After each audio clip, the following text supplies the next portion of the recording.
అపరాధముల చేత పాపముల చేత చచ్చిన వారమై ఉండగా అని. ప్రియమైన వారులారా, అపరాధము పాపము మనిషికి మరణాన్ని తీసుకుని వచ్చింది. పాపం వల్ల వచ్చు జీతము మరణము అని తెలియపరుస్తుంది.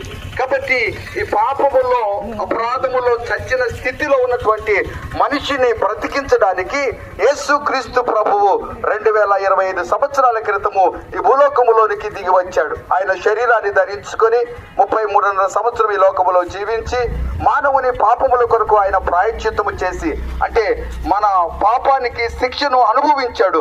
రక్తాన్ని చిందించి చనిపోయి సమాధి చేయబడి 3వ దినాన సజీవుడిగా తిరిగి లేచాడు. కాబట్టి అపరాధముల చేత పాపముల చేత చచ్చిన మనల్ని క్రీస్తులో బ్రతికించాడు అనే సత్యాన్ని జ్ఞాపకం చేస్తున్నాను. కాబట్టి యేసుక్రీస్తు ప్రభునందు విశ్వాసం ఉంచినటువంటి వారు చనిపోయినను బ్రతుకుతారు అని దేవుని మాట. ప్రియమైన